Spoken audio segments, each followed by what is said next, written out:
পরিবার কল্যাণ পরিদর্শক সমিতির সভাপতি। আমি ডাক্তার। আমরা আজকে এই আন্দোলনে আসার একটাই উদ্দেশ্য, যেটা আমরা দ্রুত বাস্তবায়ন চাই। আমাদের নিয়োগ বিধি যদিও এফপিআই এবং নাই, কিন্তু আমাদের আছে থাকার, এটা আসলে যেটা আছে সেটা সংশোধন চাই আমরা। এটা খুবই নগণ্য মানের, এটা যা এখন এই প্রসঙ্গের আমরা স্বীকার আসলে এটা চাই আমরা একটা সংশোধনী এবং দ্রুত বাস্তবায়ন। অ্যাসোসিয়েশনের সভাপতি মুক্তা পারবেন, আপনাকে কিছু বলার জন্য অনুরোধ করছি। স্যার মুক্তা পারবেন আপারা 23,500, আমি আপারা 5,710, আন্দোলন স্যার 4,500 স্যার। ধন্যবাদ মুক্তা পার।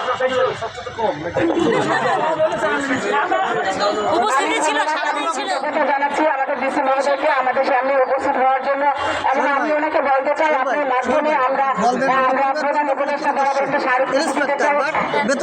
সাক্ষাৎ করতে চাই। আপনি আমাদের সেই ব্যবস্থা করে দেবেন। আমি হচ্ছি পরিবার কল্যাণ সহকারী সমিতি কেন্দ্রীয় পরিষদের সভানেত্রী মুক্তা পারবেন। আমাদের সবার একটাই দাবি নিয়োগ বিধি। আমরা 26 বছর ধরে আমরা নিয়োগ বিধি থেকে বঞ্চিত আছি। আমি চাকরি করি 30 বছর চলছে। আমার যেখানে আমি আছি সেখানে সেখান থেকে আমি চলে যেতে হবে। আমার কোনো পদোন্নতি নাই, আমার কোনো পদোন্নতি নাই। সুতরাং আমার নিয়োগ বিধি নাই বিধা আমি পদোন্নতিতে পাচ্ছি না। অন্যান্য সুবিধা থেকে আমরা বঞ্চিত হচ্ছি। আপনার মাধ্যমে প্রধান উপদেষ্টা বরাবর আমাদের স্মারক দিতে চাই। ধন্যবাদ আপনাকে আমাদের মাঝে উপস্থিত হওয়ার জন্য। ধন্যবাদ। এই পর্যায়ে আরেকজন লাভ বক্তা, তারপরে আমরা তারা চলে যাবো। স্যার আপনার বরাবর আমাদের একটাই দাবি স্যার, আমাদের প্রধান উপদেষ্টা মহোদয়ের কাছে আমাদের সার্বিক পরিবেশন করবেন, আমাদের যাওয়ার ব্যবস্থা করবেন স্যার। ধন্যবাদ। এই পর্যায়ে এনামুল ভাই সংক্ষিপ্ত প্রতিনিধি আমাদের। ধন্যবাদ। আমরা আসলে গর্বিত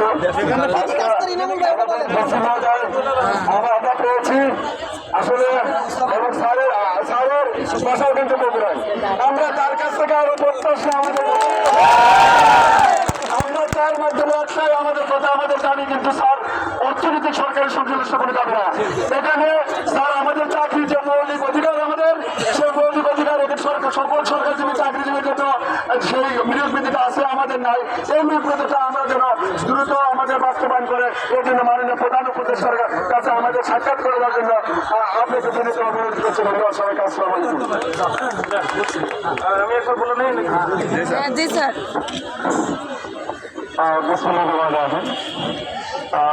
সবাইকে আসসালামু আলাইকুম। এইখানে আমি যতটুকু বলেছি যে পরিবার কল্যাণ পরিদর্শিকা, পরিবার কল্যাণ সহকারী এবং পরিবার পরিকল্পনা পরিদর্শকগণ, এই 3টি সংগঠনের বা 3টি পর্যায়ের ক্যাটাগরি এখানে সবাই আপনারা বসে আছেন। তো আপনাদের এইটা আমরা আসলে আগে থেকে যারা জানা ছিল না, আজকে আমি সকালে যখন এদিকে যাই তখন দেখি যে অনেক লোকজন এখানে জড়ো হচ্ছে। তখন খোঁজ খবর নিয়ে দেখুন যে পরিবার পরিকল্পনা আপনারা আসেন। একটাই দাবি, সেটা হচ্ছে নিয়োগ বিধি। তো নিয়োগ বিধি এটা যতটুকু বুঝছি এখন পর্যন্ত আমি বুঝে লাভ নাই, তো যতটুকু বুঝেছি যে ওখানে হচ্ছে এটা খুবই জটিল একটা বিষয়। এর সাথে যেহেতু সংশ্লিষ্টতা নাই, এটা সরকারের পক্ষে এটা করা খুবই সহজ। আন্তরিকতা এখন এটা যারা করবে পরিবার পরিকল্পনা অধিদপ্তর বা সচিবালয়ে যারা করবে, আমরা আপনারা যেতে পারছেন মাননীয় প্রধান উপদেষ্টার কার্যালয়, এটা সরাসরি আকারে আপনারা এটা দিতে চান। তো আজকে হচ্ছে শুক্রবার, আগামীকাল শনিবার, দুদিনে তো বন্ধ। শনিবারে অফিস করবে। তো আপনারা যদি যেটা বললেন আর কি 3টা দূর থেকে আসতে চান, কিন্তু ওইখানে যেটা বড় সমস্যা সেটা হচ্ছে এত বেশি লোকজন যেতে দেয় না। ওখানে মূলত এসএসএফ নিয়ন্ত্রণ করে। তো আমরা এসএসএফ এর সাথে কথা বলে মাননীয় প্রধান উপদেষ্টার যে দপ্তর আছে ওখান থেকে আমরা যোগাযোগ করে দায়িত্ব রাখবেন বা ডিজি স্যারের সাথে কথা বলে আমরা এটা ফিক্সড করি। এটা আমি ব্যবস্থা করে দেবো। সংখ্যাটা বলে আমি আপনাদের নাম্বারটা দিয়ে রাখেন, আমি চেষ্টা করবো। আপনারা যেটা চাচ্ছেন আমি এটাই বলবো, এবং পারলে এটাই বলে যাই সেই ব্যবস্থা আমি করার চেষ্টা করবো। যদি না হয় সেক্ষেত্রে আমাদের কিছু কমতে পারে। সংখ্যা কমাটা বেশি গুরুত্বপূর্ণ হচ্ছে আপনাদের দাবি পূরণটা হলেই হয়। যারা বলতে পারবো এরকম যদি 5 জনও যদি যায়, কথাটা বলতে পারে এবং আপনাদের দাবিটা যদি পূরণ হয়, সেটা আমাদের সর্বোচ্চ অর্জন নাকি? ঠিক আছে। সবাই গেলাম 15 জন 20 জন 100 জন, কোনো লাভ হলো না, কোনো লাভ নাই। তো যাই হোক, আমি হঠাৎ করে আশেপাশে ছিলাম, আমাদের ওয়ারেস ভাই যখন ফোন দিল তো মনে করলো যে তাহলে আমি একটু ঘুরে বেড়াতে চাই, অন্য কাউকে আর পাঠাই না।